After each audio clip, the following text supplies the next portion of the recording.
Good morning, हाय, hello, नमस्ते, नमस्कार. तुम्हा सर्वांचं स्वागत आहे थायलंडच्या दुसऱ्या दिवसाच्या व्लॉगमध्ये. सो सकाळ सकाळी आम्ही ठरवलं ब्रेकफास्ट बुफे एन्जॉय करायचं. गाईज इन्क्लुडेड होतं स्टेमध्ये. सो असा हा भाजीपालांचा स्प्रेड मी एन्जॉय करत होते. वाव वाव म्हणत खात होते. मम्मीने जर हा व्हिडिओ पाहिला ना, मला इतकं मारणार आहे चपलांनी की त्याचा काही अंदाजच नाही. आम्ही जिथे ब्रेकफास्ट बुफे करायचो तिथून हा सुंदरसा असा स्विमिंग पूलचा व्ह्यू होता. रोज सकाळी ह्या व्ह्यूसोबत ब्रेकफास्ट करायला काय वेगळीच मज्जा यायची ना. आणि इतकं जास्त खाल्ल्यानंतर ना आम्ही ठरवलं की आमचं नेक्स्ट टुरिस्ट डेस्टिनेशन असणार आहे आमचं बेड. सो आम्ही डायरेक्ट आमच्या रूममध्ये गेलो आणि पडी घेतली आणि 4 वाजता थोडंसं ऊन कमी झाल्यावरती मस्त रेडी होऊन मॅचिंग लग्नानंतर थोडं असतं हां मॅचिंग घालायचं. सो असं मॅचिंग घालून आम्ही निघालो. रस्त्याच्या दोन्ही बाजूला इतके सुंदर आर्किटेक्चरल मार्वल्स बघून माझं मन इतकं खुश झालं. प्लस इथले रस्ते, इथले फुटपाथ इतके क्लीन आणि इतके नीट अँड टाईट आहे. तुम्ही बघू शकता इथेसुद्धा की काही तुम्हाला कचराच दिसणार नाही. सो असं करत आम्ही पोचलो वॉटरफॉलला. आत एंटर केल्यावरती सगळ्यात आधी तुम्ही जी गोष्ट करणार ती म्हणजे तिकीट काढायचं. तिकीट काढून झाल्यावरती तुम्हाला असे बेल किंवा गॉंग दिसतील जे लोक नॉर्मली वाजवतात. जसं आपल्या इथे मंदिरात एंटर करण्यापूर्वी आपण बेल वाजवतो. सो इथे माझ्या राईट साईडला माझ्या उजवीकडे तुम्ही बघू शकता की एक टेम्पलसारखं काहीतरी दिसतं व्हाईट कलरचं. सो तिथे रिक्लायनिंग बुद्ध आहे.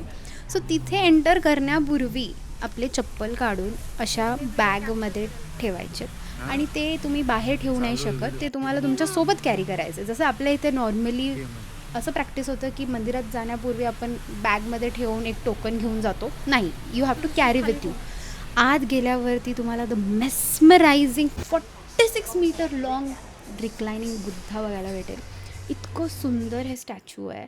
आणि त्यांच्या मागे हे असे 108 ब्रॉन्झचे बाउल्स आहेत ज्याच्यात लोक कॉईन्स टाकतात आणि असं एक बिलीफ आहे की ते त्यांच्यासाठी गुड लक किंवा गुड मेरिट आणतं. So yes. Hi, we are here at Watford and we just saw the reclining Buddha and it's so mesmerizing, it's so huge and words fall short to explain how wonderful it felt to see the reclining Buddha and you can see around how beautiful this place is. ही एक massive place आहे. So अजून जास्त जागा explore करण्यापूर्वी आम्ही ठरवलं की why not crab माच्छा. इतकं घाण होतं की जसं वॉटफो आणि रिक्लायनिंग बुद्धा एक्सप्लेन करण्यासाठी I was falling short of words, तसंच हे इतकं घाण होतं की I am falling short of words to explain how bad it was. So like I said की ही प्लेस खूप मोठी, खूप मॅसिव आहे.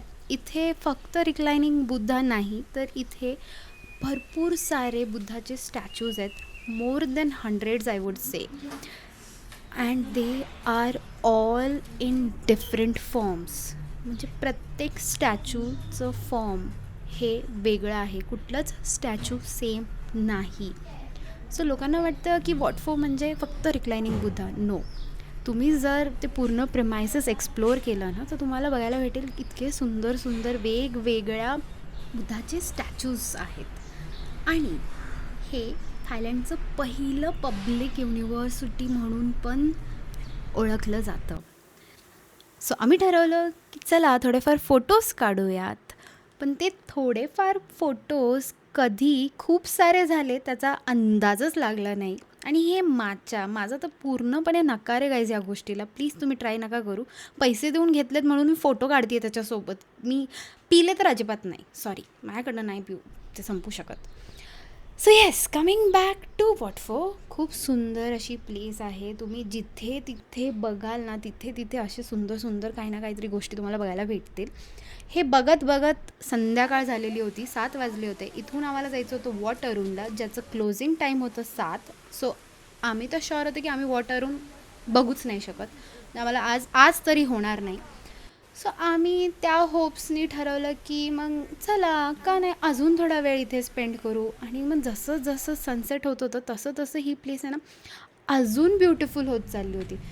निघण्यापूर्वी बुद्धांच्या मूर्तीसमोर आम्ही शांतपणे प्रार्थना केली. इथे वेगवेगळ्या देशातून लोक येऊन प्रार्थना करतात.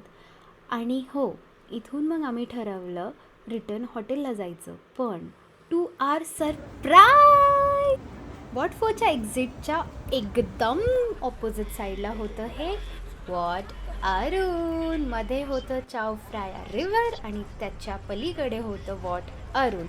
सो हे जे टेम्पल आहे हे फेमस आहे सनराईजसाठी. बट लोक म्हणतात की सनसेटच्या वेळेससुद्धा वॉट अरुण तितकंच सुंदर दिसतं. आणि मला नाही वाटत की लोक चुकीचं बोलतात. तुम्ही बघू शकता किती सुंदर आहे ही प्लेस. आणि मध्ये ते मस्त असं चाव फ्राया रिव्हर ज्याच्यावरून कंटिन्यू क्रूज जात असतात, ज्याच्यावरती लोक डिनर करतात. इमॅजिन करा किती मस्त असेल हा एक्सपिरियन्स. आणि हे इमॅजिन करा की तुम्हाला कुठल्या तरी नेक्स्ट ब्लॉगमध्ये ते बघायला भेटेल. येस, वी एक्सपिरियन्स्ड चाव Phraya river dinner. And with that आमचा डे 2 संपलेला नाही. तर आम्ही परत आयकॉनिक टुकटुक केली आणि आता चाललो आहे आम्ही प्रिन्स पॅलेस हॉटेलला. आणि आम्ही ठरवलं इतकं छान स्विमिंग पूल आहे, आपण इतके पैसे दिले तिथे राहण्यासाठी, तर का नाही आपण आपले पैसे वसूल करायचे. So yes, we got in to our best swimsuits and then हा माझा क्रोकोडाईल पाण्यात उतरला. आणि मी कोण? तो जर क्रोकोडाईल तर मी कोण? मी त्याची डॉल्फिन. असं नाही आहे की मला पोहता येत नाही, मला छान पोहता येतं आणि मला कोणाचाही सपोर्ट लागत नाही. सो आम्ही मस्तपैकी एन्जॉय केलं, आम्ही मस्तपैकी पोहलो आणि अशा प्रकारे आमचा दुसरा दिवस छान असं स्पेंड झालेला आहे. आणि हो, आम्ही इथेसुद्धा झोमॅटो यूज केलं आहे गाईज. सो आम्हाला इतका कंटाळा आला होता कुठे बाहेर जाण्याचा, सो आम्ही झोमॅटो करून फूड ऑर्डर करून खाल्लं. सो आमचा डे 2 संपला.